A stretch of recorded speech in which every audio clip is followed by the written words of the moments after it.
Hey everyone, welcome back to my channel. Today I have an exciting video, or it's exciting to me at least, because I've wanted to get my hands on this product for so long, but it was so hard for me to find, and it is a foundation by the way, as you probably saw by the title, but I'm not really one to purchase foundations online because I'm very picky and I want to see them in person to kind of color match me. But I was at Target and so I came across this foundation and I just had to pick it up. I was so excited.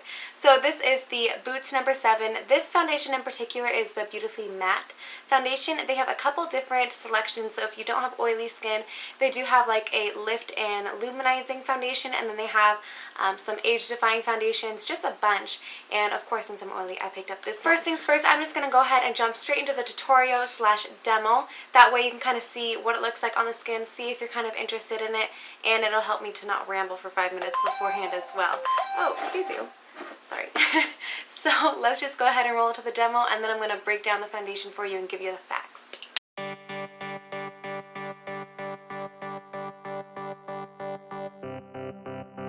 So first I like to start off with the primer, and I've really been loving the Maybelline Pore Erase Skin Primer, the baby skin, and this is really good for minimizing your pores. Typically if you have oily skin like I do, we get larger pores in this area and on our nose, and I like to kind of fill those in if I can. And so I'll just kind of pat this around my T-zone area, really focusing on right under the eyes and on the nose. And then if I can, if I have a little extra time, I like to just let this kind of sink into the skin for maybe a minute and a half or so. That way it's not just like I'm putting wet products on wet products. I like it to kind of melt into my skin. Alright, and so this is the foundation right here again.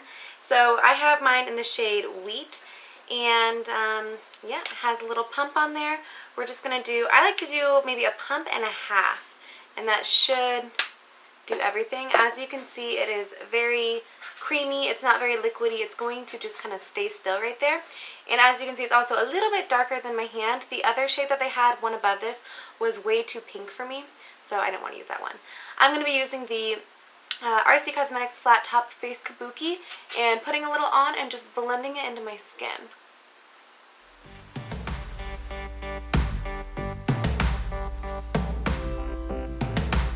So yeah, as you can see, this foundation is pretty medium coverage when you first put it on, but you can definitely build it up to be full coverage if you'd like as well.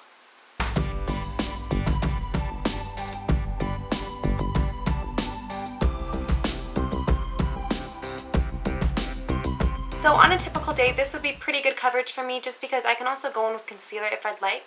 I did have this blemish right here that you can kind of still see a little bit, but I'll go ahead and zoom you in so you kind of see how it looks with regards to my pores and kind of coverage and blendability as well.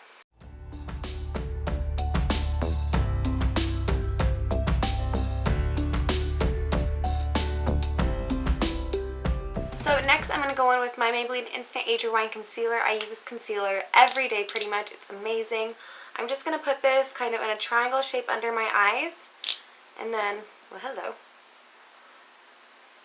And down the center of my nose, creating a little tree at the top of my Cupid's bow, on my chin. And then a new thing I've been doing to help my contour speed go up a little bit faster is going right under my cheekbones. And so this helps kind of give a exaggeration to your contour as well, so you don't have to add so much bronzer. Now we're looking crazy, so I like to use just whatever sponge I have, and this one isn't damp. I'll use it damp, and it blends a little bit better, but if it's not damp, it blends just fine as well for concealer purposes, and I'll just kind of start patting this into my skin. That's Loki. Hi, honey.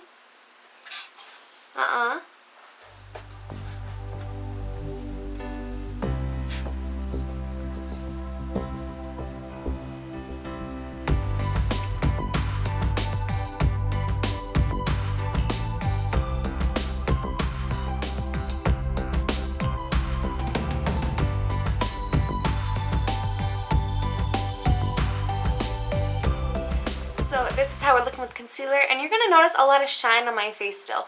So this foundation, I noticed, even though it says it's matte and that it controls oil, it does control your oil, but you do have to mattify it yourself. So it's not going to be like the Revlon Color Stay that's going to go on and dry completely matte. It kind of dries to a satiny finish, which I don't mind because when I do set it, like you'll see, it does take away the shine. It's just something to think about if you're somebody who doesn't typically like to set their foundations.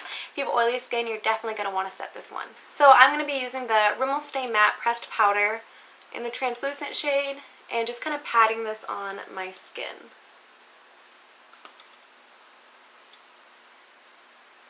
And as you can see, it instantly takes away that shine. So this would be pretty much the completed foundation part, powder and concealer, the basics.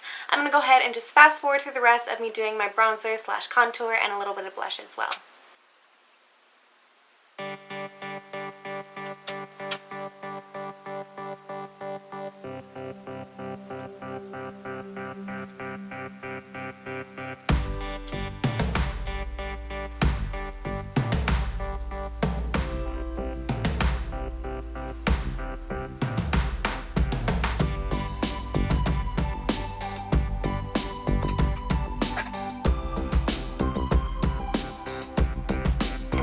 This is the final outcome. This is how I've been wearing this foundation and what I've been pairing it with.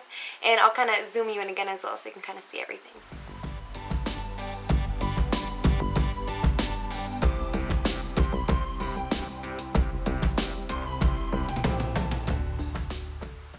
Alrighty, so let's go ahead and get into the facts. I'm going to kind of break down the foundation for you. So again, this foundation retails for $13.99 to $14.99 depending on where you get it.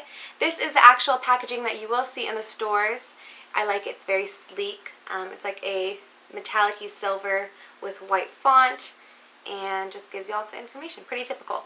This is what the foundation itself looks like. It's very slender. It is a typical 1 fluid ounce, which is good.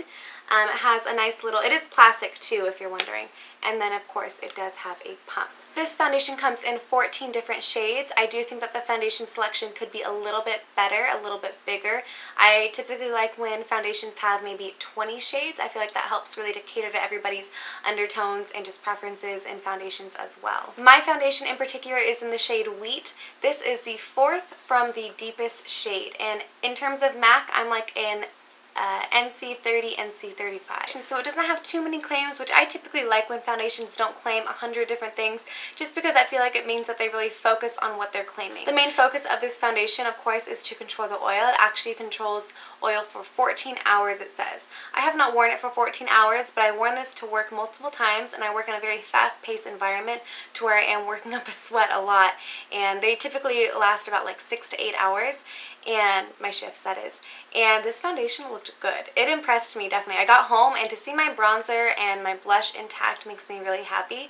It wasn't separating. I was a little bit shiny, but that happens all the time with me. I was just really happy to see that my blush and bronzer was still on. That's awesome for me. And it says here that the best results that you'll get is using your fingers or a sponge like this, damp of course. Like you saw in the video, I use a flat top kabuki. That's just my preference with this foundation, being a thicker formula that it is.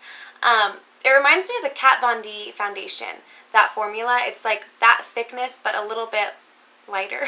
That probably makes no sense. But it's that creamy, velvety texture, but this is just a little bit lighter feeling, a little bit more buttery smooth. Also, if you're wondering, the active ingredients in this are octinoxate, having 5% of that, and then titanium dioxide, having 1.6% of that. This foundation is also hyperallergenic, which is awesome for us oily skin girls. And that's pretty much everything I have to say about this foundation. Again, I give this foundation a 5 out of 5 stars. This is quickly becoming one of my new favorite foundations. And of course, I'm going to list all the foundation tutorials and reviews, anything that I've done talking about foundations down below in the description box, in case you're not really curious about this foundation, or if you're curious about other foundations that I've tried, or foundations I've loved or hated, or, you know, whatever. I'll put those down below, and I have a lot of tutorials and demos with those. I hope you guys enjoyed this video. I was really excited to finally get my hands on it. I had really high hopes for this foundation, and it definitely delivered on everything that I expected from it. So if you found this video helpful, please give this video a thumbs up and let me know what you would like to see next, and I'll see you guys all in my next video. Bye!